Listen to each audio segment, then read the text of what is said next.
अध्याय 4 शब्द विचार। पढ़िए और समझिए। वर्णों का निश्चित क्रम ज जमा अ जमा ल जमा अ बराबर जल सार्थक वर्ण समूह। वर्णों का अनिश्चित क्रम ल जमा अ जमा ज जमा अ बराबर लज। निरर्थक वर्ण समूह। शब्दों की रचना वर्णों से होती है। प्रत्येक शब्द में वर्णों अथवा ध्वनियों का क्रम निश्चित होता है। अनिश्चित क्रम का वर्ण समूह शब्द नहीं होता, केवल निरर्थक वर्ण समूह होता है। शब्द निश्चित अर्थ को व्यक्त करते हैं। उदाहरण देखिए, हाथ, जीभ, केला, कलम, कमल। उपरोक्त वर्ण समूह निश्चित अर्थ को व्यक्त कर रहे हैं, अतः ये शब्द हैं। इस प्रकार हम कह सकते हैं कि निश्चित अर्थ को अभिव्यक्त करने वाले वर्णों के समूह को शब्द कहते हैं, जैसे जल, फल, नमक, केला, पुल, नदी, मेज, लखनऊ, पर्वत आदि। पद। जब शब्द वाक्य में प्रयुक्त हो जाता है तो वह पद कहलाता है। वाक्य से पृथक रहने पर ही वह शब्द होता है। सदा सत्य बोलो, इस वाक्य में 3 पद हैं। बाएं मुड़ो, इस वाक्य में 2 पद हैं। शब्दों का वर्गीकरण। शब्दों का वर्गीकरण निम्नलिखित आधारों पर किया जाता है। अर्थ के आधार पर शब्द भेद, उत्पत्ति अथवा स्रोत के आधार पर शब्द भेद, व्युत्पत्ति अथवा रचना के आधार पर शब्द भेद, प्रयोग के आधार पर शब्द भेद। अर्थ के आधार पर शब्द भेद। अर्थ के आधार पर शब्द 2 प्रकार के होते हैं। पहला सार्थक शब्द, दूसरा निरर्थक शब्द। सार्थक शब्द।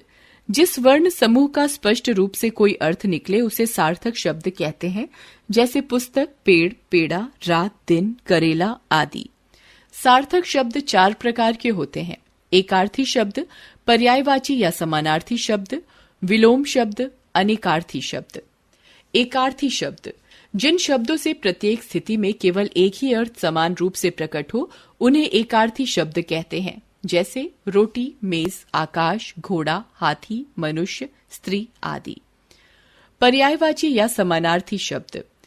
जिन भिन्न भिन्न शब्दों के अर्थ में परस्पर समानता हो उन्हें पर्यायवाची या समानार्थी शब्द कहते हैं, जैसे पक्षी, परिंदा, खग, चिड़िया, पर्वत, पहाड़, मेरु, शिखर, पुत्र, पूत, बेटा, कुमार, आंख, नेत्र, चक्षु, दृष्टि। विलोम शब्द।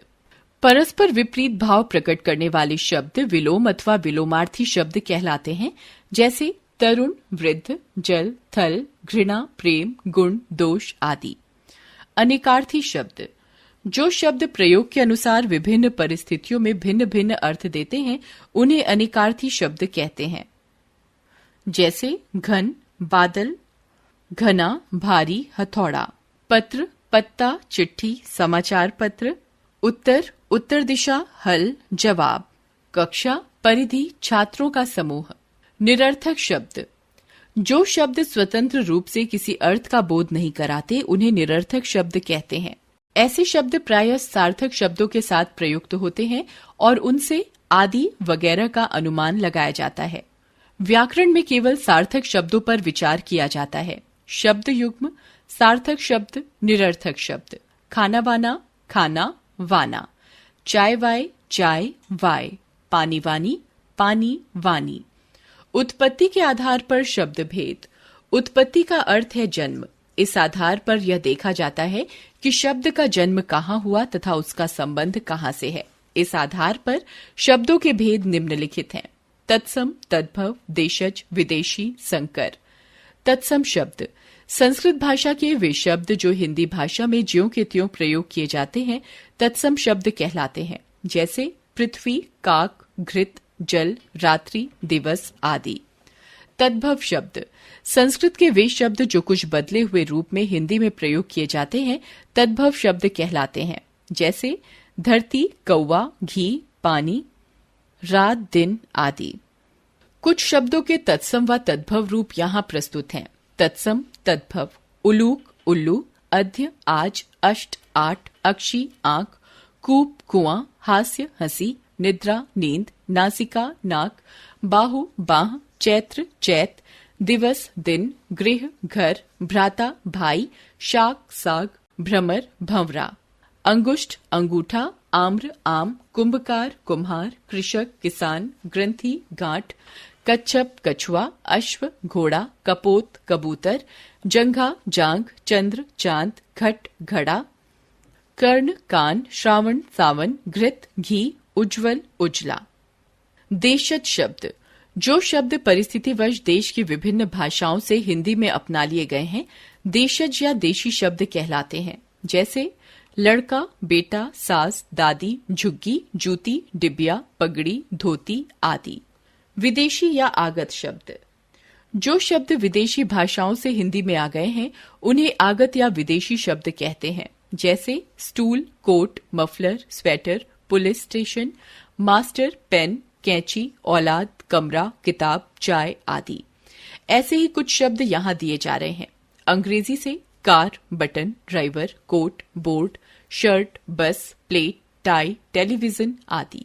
फारसी से कागज, दुकान, बादाम, बर्फ, मुर्दा, खून, फासला, हजार आदि।